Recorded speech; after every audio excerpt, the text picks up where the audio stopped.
This review was made possible by Gamersgate.com. Download games anytime, anywhere. Skip it up and that up. So it's been 8 years, actually over 8 years, since Doom 3 was originally released back in 2004. Now id Software and Bethesda give us Doom 3 BFG Edition. It comes with a remastered version of Doom 3 and includes Doom 1 and 2. It sounds like a good deal, but is there actually enough here to warrant spending $30 or $40 of your hard-earned money? Let's find out.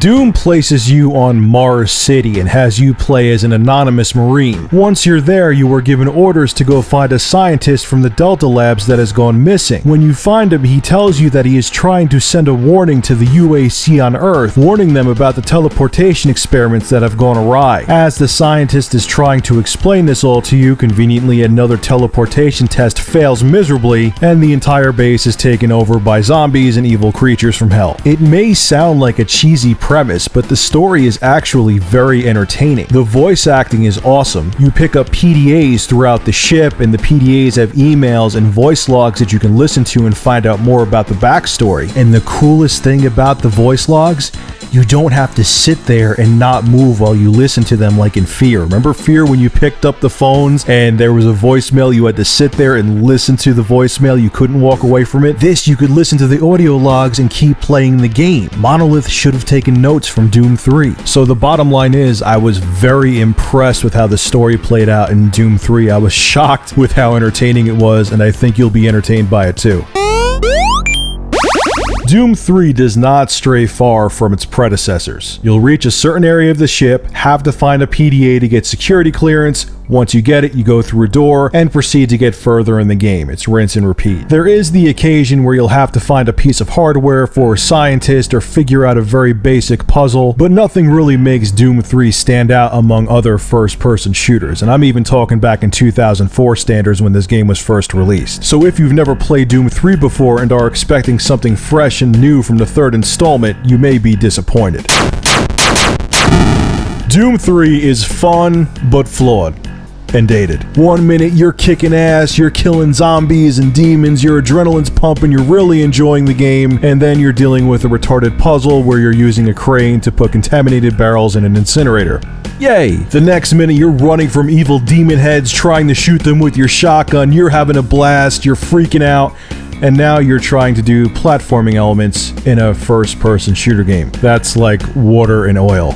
It doesn't mix well. Okay, so what I'm getting at is that Doom 3's pacing is kind of flawed. It's still fun, but they tried to throw too many elements in there that just didn't work in a first-person shooter. Now, what do I mean when I say that Doom 3 feels dated? Well, the gunplay mechanics feel very rudimentary and archaic. You shoot an enemy, they don't really react, you'll see some red blood stains on them, and when you finally kill them, yes, they fall down, and there is some ragdoll physics that come into play, but they're very rudimentary, even for 2004. Hell, this was the year of Half-Life 2, and I feel the gunplay mechanics and the physics and the ragdoll effects in Half-Life 2 were far superior than Doom 3's. So Doom 3 is a fun game, but it has some pacing issues, and even by 2004 standards, the gameplay feels very dated.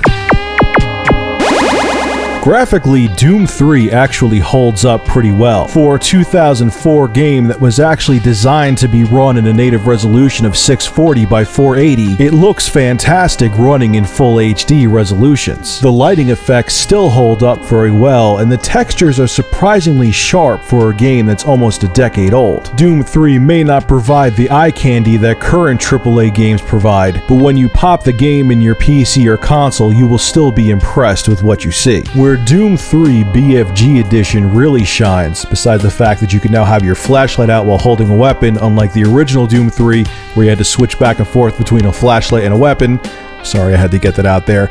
Is how creepy Doom 3 is and the ambience that id Software created. The sound design is fantastic. The enemies honestly do sound horrifying. When enemies teleport in from hell, you hear Satan or whatever rambling these creepy things and it freaks you out. Zombies and demons will pop out of corridors and scare the crap out of you. They did an excellent job making Doom 3 scary. My only beef with this game is that the visuals do get repetitive for a while.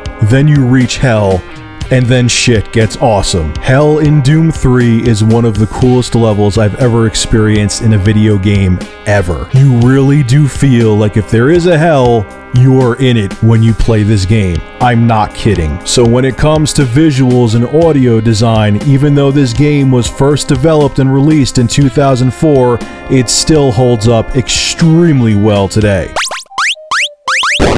So should you go out and purchase Doom 3 BFG Edition? Well, it's not a straightforward answer. If you have not played Doom 3 before, Doom 3 BFG Edition is a hell of a bargain. It includes Doom 1, 2, and 3, and includes 2 expansions for Doom 3, Resurrection of Evil and the previously unreleased Lost Levels. However, if you have played the Doom trilogy before, this remastered version of Doom 3 just isn't worth the money. Even with Doom 1 and 2 and the 2 expansion packs for Doom 3, there is just not enough extra content here to go out and shell $30 or $40 for a game you already played through before. So unless you're a newcomer to the Doom series or just want a trip down memory lane, I would have to say this title isn't worth your time. This is Rich of Review Tech USA, signing out.